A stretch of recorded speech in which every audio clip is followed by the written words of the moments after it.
बिहार में तेजस्वी बेकार बा, सिर्फ नीतीश कुमार बा। जी हां, चुनाव में जिस तरह से जनता ने अपना मैंडेट एनडीए को दिया है, उससे तो साफ हो गया है कि महागठबंधन ने पूरे चुनाव में सिर्फ और सिर्फ हवा बांधी थी। पीएम मोदी और नीतीश कुमार की जोड़ी ने महागठबंधन की एक तरह से सुपड़ा साफ कर दिया है। और जिस तरह से जीत के पीएम मोदी जीतने के बाद उन्होंने गमछा लहराया है, उससे पूरा माहौल गर्दा गर्दा हो गया है। बिहार में एनडीए की सुनामी में महागठबंधन हवा में कैसे उड़ा है? पीएम मोदी का मैजिक, शाह की रणनीति और मुख्यमंत्री योगी आदित्यनाथ की रैलियों ने बिहार में बीजेपी को 89 सीटों पर बंपर जीत कैसे दिलाई? आरजेडी और कांग्रेस अब वोट चोरी का आरोप क्यों दोहरा रही है? क्या यह विपक्ष की हार की हताश बोल रही है, या फिर कांग्रेस का दावा भी है कि 2 हफ्ते में वो बिहार में वोट चोरी का सबूत भी सामने रखेगी? पर सच्चाई यह है कि बिहार की जनता ने राहुल और तेजस्वी की जोड़ी को नकार दिया है। जिन चुनावी हथियारों पर विपक्ष को सबसे ज्यादा भरोसा था, उसने ही बैकफायर कर दिया। इस हार के बाद आरजेडी के अंदर ही फूट शुरू हो चुकी है। आपको बता दें कि लालू यादव की बेटी रोहिणी आचार्य ने पार्टी छोड़कर राजनीति से संन्यास ले लिया है। पर ऐसा हुआ क्यों? नतीजे बताते हैं कि नीतीश कुमार पर तेजस्वी यादव ने जितना व्यक्तिगत हमला किया, भाषा की मर्यादा भूले, उसका जवाब बिहार की जनता ने एनडीए को वोट करके दिया। खास तौर पर बिहार की महिलाएं आरजेडी के बहकावे में नहीं आई। वो नीतीश सरकार से मिले 10,000 रुपए की मदद से भी गदगद हो उठी।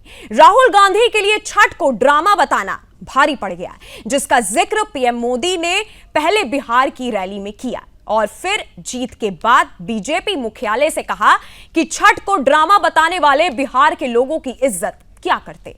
जानकार कहते हैं कि बिहार का चुनाव आंकड़ों से ज्यादा भावनाओं पर लड़ा जाता है। इन्हीं भावनाओं को जाति की सियासत में तब्दील कर लालू कभी सरकार भी बनाया करते थे और उन्हीं के बनाए गए इसी पूरे समीकरण के सहारे शायद तेजस्वी यादव भी सीएम बनने का सपना देख रहे थे। पर एनडीए की एमवाई यानी महिला युवा समीकरण के आगे उनका यह सपना चूर चूर हो गया। बिहार की जनता ने यह आसानी से भांप लिया कि तेजस्वी के वादे हवा हवाई हैं।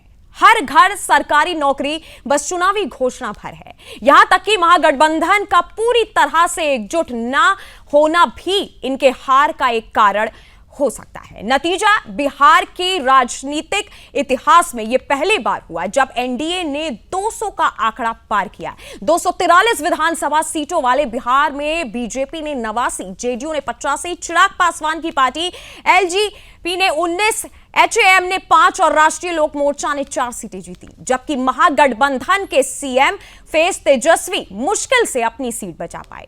आरजेडी 25 सीटों पर सिमट गई और कांग्रेस को सिर्फ 6 सीटों से ही संतोष करना पड़ गया।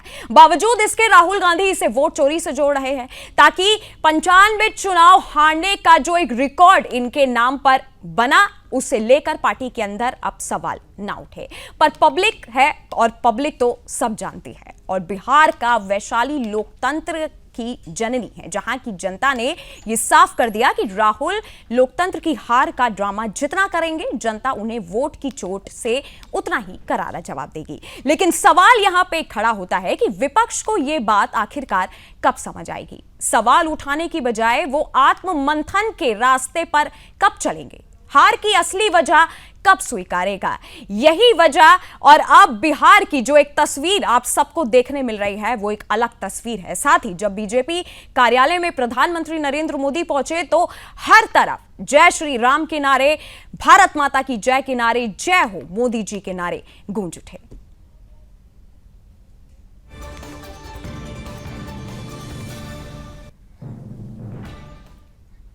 कि आगे कांग्रेस का एक और बड़ा विभाजन हो। और साथियों, कांग्रेस के जो सहयोगी दल हैं, वो भी समझने लगे हैं कि कांग्रेस अपनी नेगेटिव पॉलिटिक्स में सबको एक साथ डुबो रही है। और आपको याद होगा, इसीलिए ही तो मैंने बिहार चुनाव के दौरान भी कहा था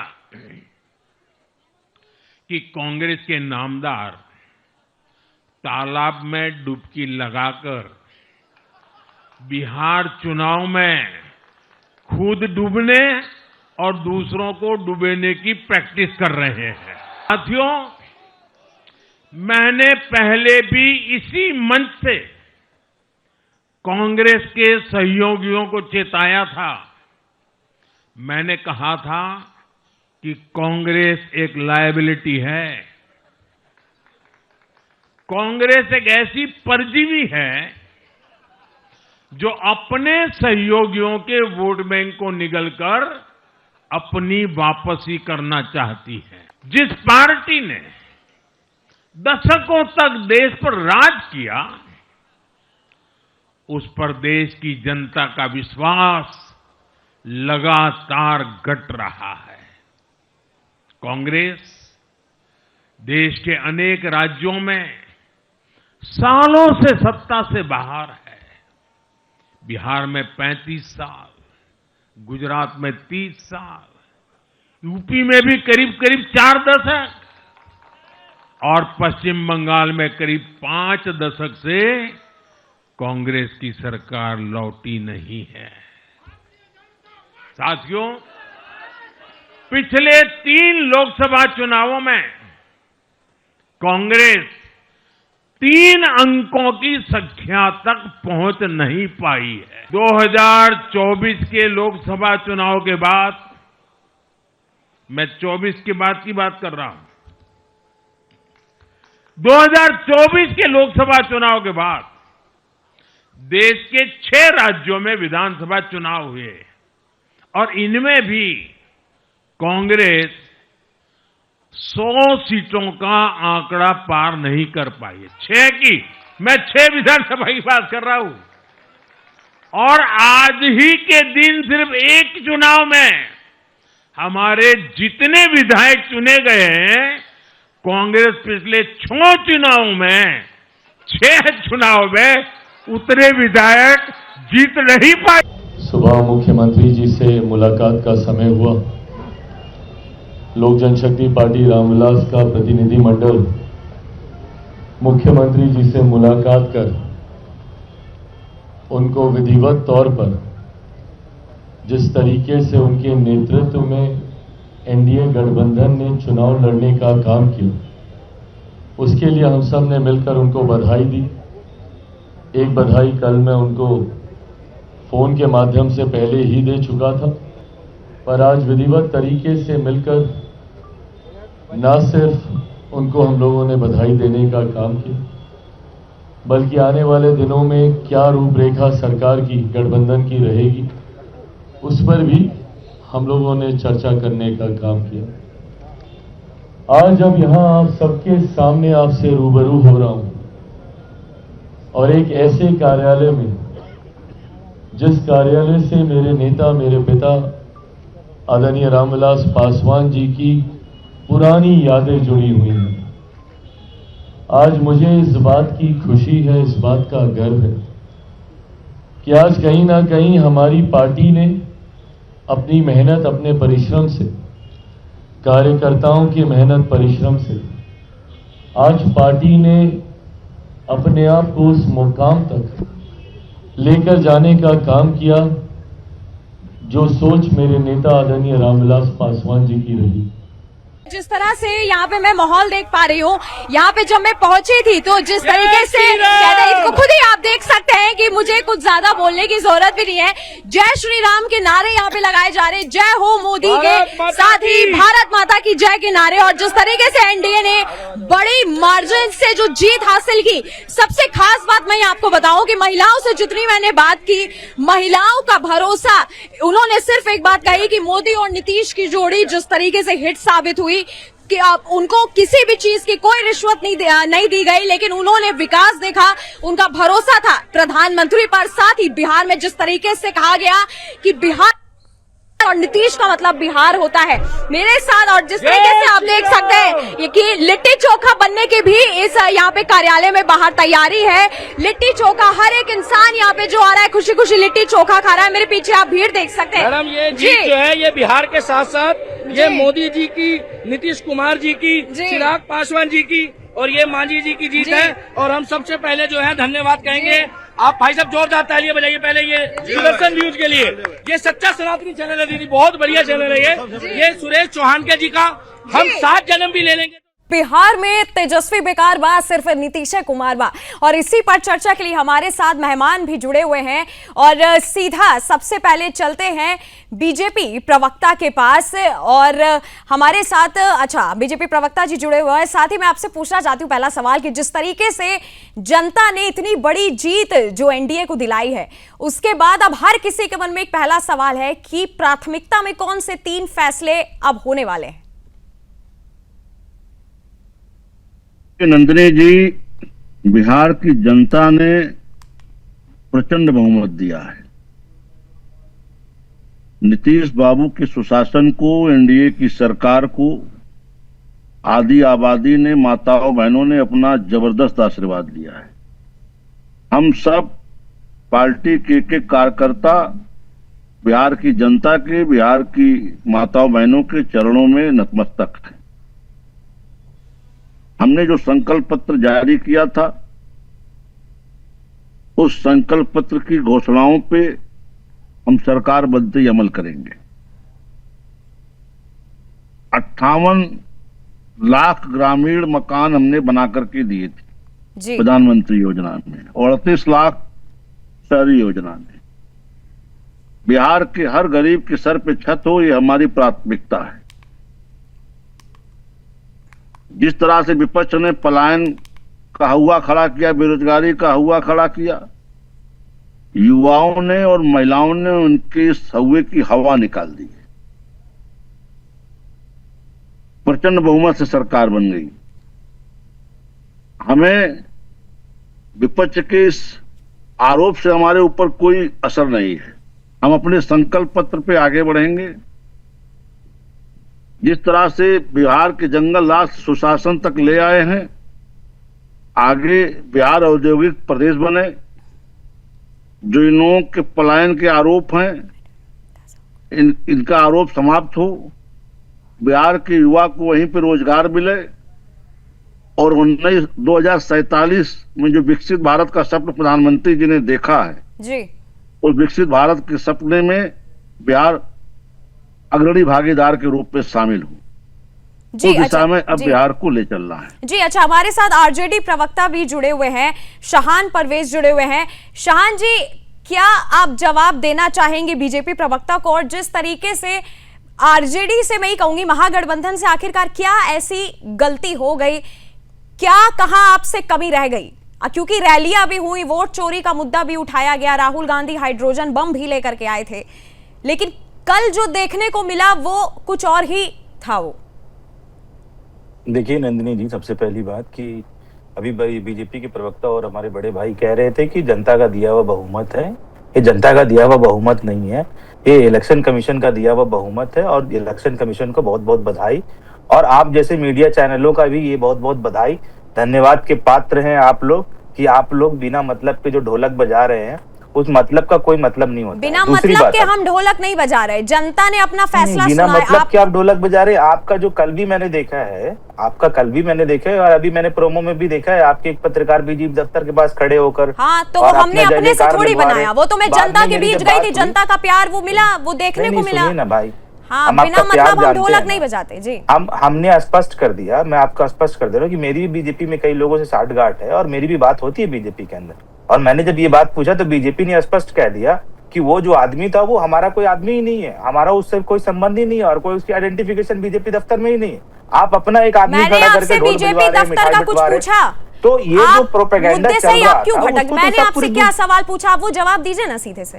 तो मैं जो हकीकत पे आ रहा हूँ ना, पहले हकीकत हमें भी पता है, हमने हकीकत ही दिखाई कल, जनता ने हकीकत दिखा दी, जनता ने हकीकत दिखा दी कल जी। मैंने आपकी हकीकत और इलेक्शन कमीशन की हकीकत पूरी दुनिया ने देखी जी, पूरी दुनिया ने देखी जी। कर रही है दूसरी आप बात सवाल का जवाब दे रहे हैं शाहान परवेज, मैंने आपसे सवाल पूछा सवाल का कि जवाब भी तो दे महागठबंधन रहे। से कहां ऐसी अभी चूक हो बीजेपी गई, के क्या प्रवक्ता कमी बैठ के कह रहे हैं, बीजेपी के प्रवक्ता बैठ के कह रहे भाई साहब कि हवा बनाया विपक्ष के लोगों ने कि जी। बेरोजगारी का हवा, पलायन का हवा, और हवा निकाल दिया गया। अब ये एक्सेप्ट कर रहे हैं कि ये बेरोजगारी और पलायन कोई मुद्दा बिहार का है ही नहीं, और उसमें आप उनके साथ सुर में सुर मिलाकर ताली बजा रहे हैं।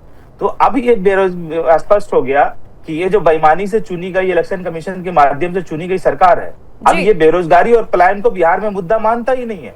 तो जिन लोगों ने ये ताली बजाना और हवा बनाने वाली जो बात हुई, अब ये स्पष्ट हो गया कि ना यहाँ बेरोजगारी की बात होगी, ना यहाँ पलायन का बात होगा, और जब जब छात्र नौकरी मांगने का कोशिश करेंगे फिर उनको लाठी बरसाया जाएगा।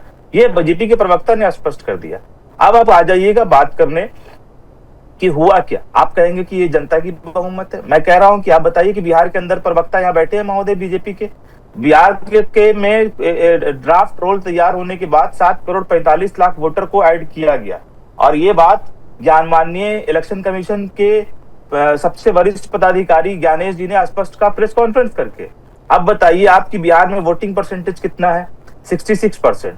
तो जी। बिहार में 66% जब वोटिंग हुई तो 4,95,000 मतलब 5 करोड़ की 4 करोड़ 95 लाख 5 लाख वोट पोल हुआ, और काउंटिंग हो रही है 7 करोड़ 7.5 करोड़ वोट में 6 करोड़ अच्छा। 6.5 करोड़ वोट की काउंटिंग हो रही है। तो ये वोट आया कहां से? जी तो ये सारी चीजों को तो अब जब आप इनको देना होगा। और जब सुप्रीम कोर्ट ने इनसे पूछा है, जी सुप्रीम कोर्ट ने इलेक्शन कमीशन से पूछा है कि आपका, आज आपको नया अपडेट बता देता हूं कि जो ड्राफ्ट रोल अपडेट किया गया था उसकी पीडीएफ कॉपी को हटाकर अब उसमें स्कैन डॉक्यूमेंट्स डाल दिया गया। अच्छा जिया जी, जिस तरीके से एनडीए का एक हमें बड़ी मार्जिन की जीत देखने को मिली, अब क्या बिहार में क्या बड़े बदलाव के संकेत कह सकते हैं? किस नजरिए से आप देख रहे हैं? मैम बहुत बहुत शुक्रिया मुझे इस चर्चा में शामिल करने के लिए। और पॉलिटिकल कम्युनिकेशन के एक स्टूडेंट के तौर पर इस सवाल का जवाब मेरे लिए थोड़ा मुश्किल है कि आगे का समीकरण किस तरीके का होगा और क्या क्या चीजें होने वाली हैं। लेकिन आज का जो सूरत हाल है, और अगर दोनों पार्टियों की परफॉर्मेंस की तुलना की जाए, तो अभी जो मैं समझ पा रहा हूं कि जब लीडरशिप की कैपेसिटी साफ दिखती है, वोटर कास्ट की तरफ नहीं कैपेबिलिटी की तरफ जाता है। इसलिए बीजेपी जीती और महागठबंधन हार गया। और महागठबंधन सोशल मीडिया पर था, बीजेपी बूथ पर थी, और चुनाव बूथ पर जीता जाता है, स्क्रीन पर नहीं। दूसरी चीज, तेजस्वी साहब का पूरा जो कैंपेन था वो भावनाओं पर था, और बीजेपी का कैंपेन भरोसे पर था। भावना कभी कभी जीतती है, भरोसा हमेशा जीतता है। तो ये कुछ चंद बातें कही हैं। मेरा दोनों प्रवक्ताओं की तरफ किसी को कुछ कहने का मेरा कोई इरादा नहीं है। और जहां तक अभी शाहान परवेज साहब ने चुनावी आंकड़ों की बात की है, तो अभी इन सभी चीजों का विश्लेषण किया जाएगा, तो उसके बाद पता चलेगा कि वो जो बात कह रहे हैं वो कितनी सही है। मेरा किसी की भावनाओं को आहत करने का कोई इरादा नहीं है। और एक बात और ऐड करता चलूं कि जैसा कि अभी हमारे विवेक श्रीवास्तव साहब ने जो मुद्दे उठाए या आरजेडी के प्रवक्ता ने जो मुद्दे उठाए हैं, ये सच है कि पलायन पर, बेरोजगारी पर और इंफ्रास्ट्रक्चर पर ऐसे सारे बुनियादी चीजों को मुद्दा बनाकर चुनाव लड़ा गया है। लेकिन जनता का जो भरोसा है वो ये मान के चल रहे हैं कि जो डबल इंजन की सरकार है वो ये करने में सक्षम है, और शायद वो भविष्य में। विवेक जी, आपने शाहान परवेज जी को भी सुना, उन्होंने क्या कहा? बेरोजगारी हो गया या पलायन के मुद्दे हो गया। हालांकि कांग्रेस की तरफ से भी मैं आपको बताऊं, वोट चोरी का मुद्दा अभी खत्म नहीं हुआ है। वो लगातार यही कह रहे हैं कि 2 हफ्ते के अंदर हम बताएंगे कि वोट चोरी हो गई। साथ ही आपने आरजेडी प्रवक्ता को भी सुना, क्या आप जवाब देना चाहेंगे उनको? देखिए नंदिनी जी, आरजेडी प्रवक्ता की निराशा को समझा जा सकता है। राहुल गांधी खुद तो डूबे, इनके यहाँ भी इन लोगों को भी ले डूबे हैं। इनकी निराशा हताशा समझी जा सकती। उस हताशा में इस तरह के बयान की ही इनसे अपेक्षा है। जहां तक इन लोगों के अभी तक चुनाव चोरी और इलेक्शन कमीशन पे तोहमत मढ़ने का सवाल है, इलेक्शन कमीशन ने जब सुप्रीम कोर्ट में कहा कि साहब SIR में बताइए वोट कटा, सुप्रीम कोर्ट ने कहा इनसे 15 आदमी ले आइए जो ये कह सके वैध दस्तावेजों के साथ कि उनका नाम मतदाता सूची में शामिल नहीं है। 20 PIL दाखिल करने के बाद पूरा विपक्ष 15 आदमी इकट्ठे नहीं कर सका, सुप्रीम कोर्ट में जो ये कह सके वैध दस्तावेजों के साथ कि उनका नाम मतदाता सूची में नहीं है। ये लोग कहते हैं कि बड़े पैमाने पे वोट कटे, कोई कहता है 62 लाख वोट कटे, कोई कुछ बताता है। नंदिनी जी, इतनी मात्रा में वोट काटने के बाद किसी प्रदेश में चुनाव करा पाना संभव है क्या? वैध दस्तावेजों वालों के अगर नाम कटेंगे। जहां तक राहुल गांधी जी का सवाल, उन्होंने तो पूरी वोट अधिकार यात्रा निकाल दी ऐसे वोटरों को बचाने के लिए, लेकिन चुनाव आयोग ने मतदाता सूची का परिष्करण किया और उस मतदाता सूची के साथ चुनाव हुआ। अब ये चाहे जितने आरोप प्रत्यारोप लगा ले, उसी चुनाव आयोग के उसी सिस्टम से तेजस्वी जी भी चुनाव जीतते हैं, विपक्ष के कुछ और लोग भी चुनाव जीते हैं जी। ये जनता के मैंडेट को स्वीकार न करके जिस तरह की बात कर रहे हैं, चुनाव आयोग के ऊपर आरोप लगा रहे हैं, ये बिहार के जनमत का अपमान कर रहे हैं। जिस बिहार ने वैशाली जैसा लोकतंत्र दिया, सबसे प्राचीन लोकतंत्र, उस लोकतांत्रिक व्यवस्था देने वाली धरती का अपमान कर रहे हैं। आरजेडी प्रवक्ता कुछ कहना चाह रहे, शान परवेज जिस तरीके से कह रहे हैं बीजेपी प्रवक्ता कि राहुल गांधी डूबे तो डूबे और साथ में तेजस्वी को भी जो है लेके डूब गए। क्या आपका भी ऐसा मानना है कि अगर तेजस्वी यादव जी जो हैं रैली नहीं करते राहुल गांधी के साथ तो शायद कुछ परिणाम कुछ और थोड़ा बहुत अलग होते, सीटें बढ़ जाती? देखिए नंदिनी जी, मेरा सलाह है भारतीय जनता पार्टी के प्रवक्ता को कि 4 लाइन जो पार्टी से दिया जाता है उसके ऊपर भी तैयारी करके अब आना चाहिए। और आपको ये बताना चाहिए कि आप अगर इलेक्शन कमीशन का बहुत पक्ष रख रहे हैं तो आप बताइए कि पहले फेज की वोटिंग में कितना वोट, टोटल कुल कितना वोट बिहार में पोल हुआ। दूसरे फेज की वोटिंग में कुल कितना वोट पोल हुआ। जो पहली फेज की वोटिंग हुई 121 सीट को लेकर, उसमें कुल कितना मत पोल हुआ। दूसरे फेज की जो 122 सीट की पोलिंग हुई 11 नवंबर को, उसमें कुल कितना मत पोल हुआ। और बिहार में इलेक्शन कमीशन का आंकड़ा क्या कहता है कि कुल कितने वोटर्स अवेलेबल है एसआईआर के बाद जी। और जब आपको ये आंकड़ा दिखाई देगा तो ये आंकड़ा है जिसमें इलेक्शन कमीशन ने स्वयं स्वीकार किया है अपने वेबसाइट पे प्रेस कॉन्फ्रेंस करके कि वो आंकड़ा है 7 करोड़ 45 लाख। 7 करोड़ 45 लाख का आंकड़ा अगर 66% पोलिंग हुआ तो वो करीब करीब जाता है 4 करोड़ 95 लाख। अब आप बताइए कि जो वोटों की गिनती हुई है वो वोटों की गिनती कितनी हुई है। कुल जो वोटों का प्रतिशत है वो 66% वोट कैसे 4 करोड़ 95 लाख पार कर गया। इस बात का जवाब बीजेपी के प्रवक्ता देंगे, इलेक्शन कमीशन के प्रवक्ता देंगे, या कोई नामचीन मीडिया चैनल के एंकर या कोई रिपोर्टर देंगे। मतलब या कोई वरिष्ठ आपका कहना पत्रकार है शान जी कि बिहार की जनता बताएंगे। ने जो है इतना वोट दिया ही नहीं, है ना? नहीं, मैंने तो वही बोला ना कि जो आरोप लगा रहे हैं, हम तो बहुत सरल शब्दों में बोल रहे हैं कि अगर 4 लाइन से ऊपर जो स्क्रिप्ट दिया गया है उसके ऊपर जब पढ़कर आप बैठेंगे, आपने बिहार में या तो फिर युवाओं से संवाद नहीं किया शान परवेज, या फिर आपने महिलाओं से शायद संवाद नहीं किया। देखिए महिला ऐसा नहीं है मैडम कि हमारे घर में नहीं है, या महिला हम लोगों के अगल बगल नहीं है, या हमारे परिवार में नहीं है, हमारे घरों में नहीं है। अब बताइए एक बात कि जिसका शौहर, जिसका हस्बैंड, जिसका पति 1500, 2000 किलोमीटर, 3000 किलोमीटर जाकर अच्छा एक सवाल मैं आपसे पूछती हूँ शान परवेज, या फिर एक सवाल का जवाब दीजिएगा। नहीं, सरल बात आपको कर रहे हैं। एक सवाल मैं आपसे पूछूंगी, अगर महागठबंधन जीतता मान लीजिए तो तब भी आप यहाँ बैठ के यही बयान दे रहे होते, तब भी आप इलेक्शन कमीशन में बोल रहे होते, तभी आप बिहार की जनता को नकार रहे होते, क्या जवाब? मेरा सवाल अगर वैलिड नहीं है तो आप रिजेक्ट कर दीजिए जी। मैंने ये बोला कि बिहार में कुल कितने वोट है। इलेक्शन कमीशन ने स्वीकार किया 7 करोड़ 45 लाख जी। हमने ये कहा कि इलेक्शन कमीशन ने स्वयं स्वीकार किया कि 66% मतदान हुए।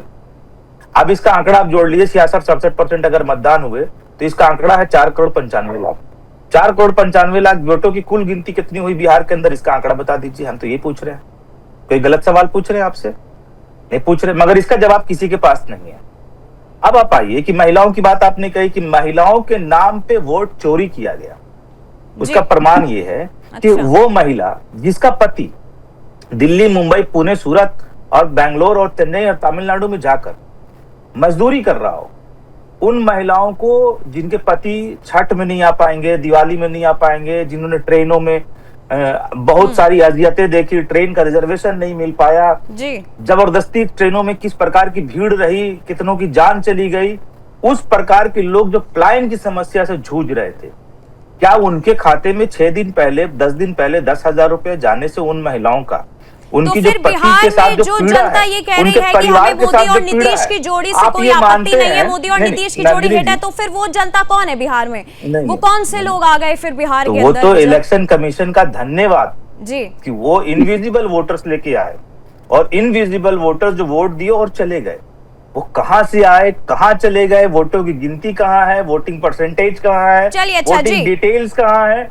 उसका जी। कोई अता पता नहीं है। और आप जैसे प्रतिष्ठित और नामचीन मीडिया चैनल ये बात का गाल बजा रहे हैं कि बिहार में प्रचंड बहुमत के साथ एनडीए जीती, और आपके एक पत्रकार बीजेपी दफ्तर के सामने खड़ा होकर ये सारी बातें कर रहे थे। तो मेरी भी बात हुई भारतीय जनता पार्टी के लोगों से और उन्होंने खंडन कर दिया कि वो बीजेपी का आदमी नहीं था।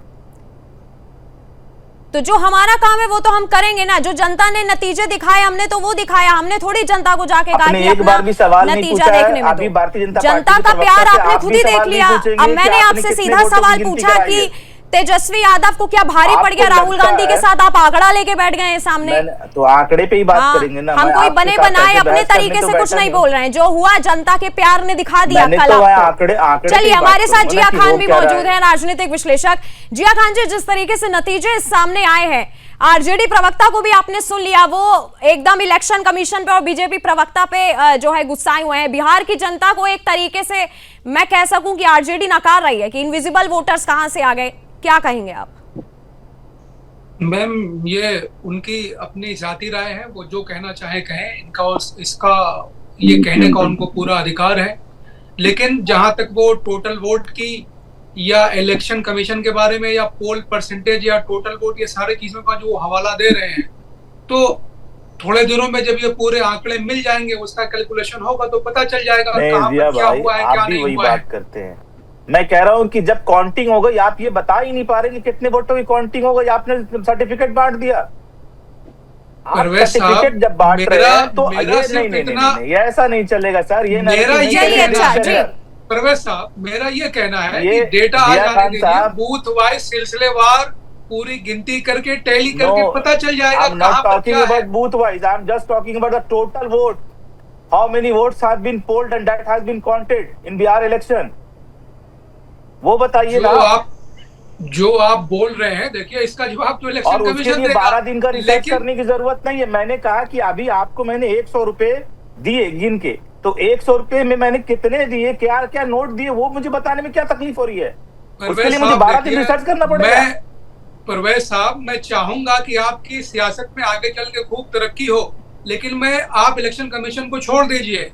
आपकी पार्टी सीमांचल चलिए, में अच्छा आके जी, क्यों कुछ नहीं कर पाई? हमारे समय की कमी के इसमें तो कारण इलेक्शन- मुझे जी जिया खान जी, समय की कमी होने के कारण मुझे चर्चा यहीं पे रोकनी पड़ेगी। आप सभी मेहमानों का बहुत बहुत धन्यवाद मेरे साथ इस चर्चा में जुड़ने के लिए। फिलहाल एक तरफ जो है वोट चोरी के आरोप लग रहे हैं, कोई इलेक्शन कमीशन पे जो है अपनी बात कह रहा है, लेकिन जनता ने अपना प्यार, अपना भरोसा जिस पार्टी को दिया, वो कल हमने उसकी तस्वीर देखी और बिहार की जनता ने एक बार फिर से बता दिया है कि बिहार में तेजस्वी बेकार बा और सिर्फ नीतीश कुमार बा।